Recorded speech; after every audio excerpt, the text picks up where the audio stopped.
देश की जनता के सामने पहुंचा है जब विपक्ष ने पूरे इतिहास की सही क्रोनोलॉजी जनता के सामने रखी है।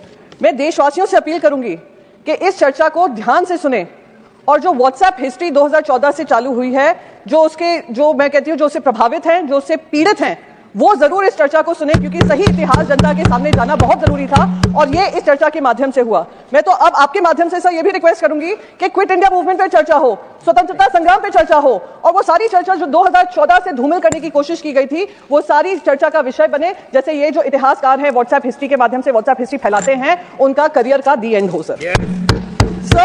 और मैं हैरान थी जब कहा कि भारतीय जनता पार्टी वंदे मातरम की चर्चा करना चाह रही है। ये वही भारतीय जनता पार्टी, वही सरकार है जिन्होंने ये सेशन शुरू होने से पहले वो नोटिफिकेशन जारी किया था कि यहाँ के कोई भी सांसद वंदे मातरम और जय हिंद वाला नारा नहीं लगा सकते हैं। इससे बड़ा राष्ट्रद्रोह मैं मानती हूँ कुछ और हो ही नहीं सकता, राष्ट्र विरोधी सोच हो ही नहीं सकती।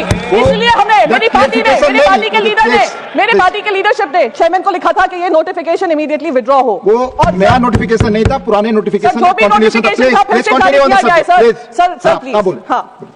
सर वंदे मातरम, हम तो वंदे मातरम की चर्चा करने आए। मैं सवेरे से बहुत सारे भाषण सुन रही थी उस तरफ से जो वंदे मातरम की जगह वंदे भारत की चर्चा करने को तैयार थे। आप देख लीजिएगा, लोकसभा में भी यही हुआ है, राज्यसभा में भी। मैंने बहुत सारे लोगों को, उनका प्रेम उसी से स्पष्ट हो गया, कितना वंदे मातरम और कितना वंदे भारत में उनको अंतर पता है। सर तीसरी बात, प्लीज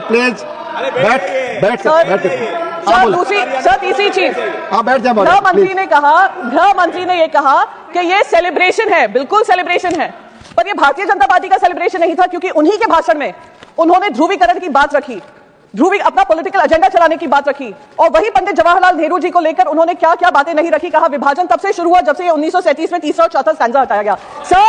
सर जब ये स्टैंजा हटाया गया था, जब हमारे देश के जवान बॉर्डर पे लड़ते हैं, हमारे तुकाराम ओमले जी आतंकवादी को पकड़ते पकड़ते वंदे मातरम कहकर अपनी जान देते हैं, बलिदान देते हैं, वो ये नहीं पूछते हैं तीसरा और चौथा स्टैंजा कहां है, वो इससे प्रेरित होते हैं कि वंदे मातरम के लिए वो सेवा कर रहे हैं, वंदे मातरम के लिए बलिदान करें। सर लास्ट मिनट सर, एक ही 30 सेकंड लूंगी सर, बस मैं यही कहूंगी आपके माध्यम से कि ये जो ध्रुवीकरण वाली राजनीति और पंडित जवाहरलाल नेहरू जी को लेकर उनका धूमिल करने की जो राजनीति हो रही है उसको समाप्त होना चाहिए। और मेरी जो टेक्निक है लोकसभा में, उन्होंने भी ये मांग रखी है कि नेहरू जी पे चर्चा होनी चाहिए और उसके बाद समाप्त होना चाहिए।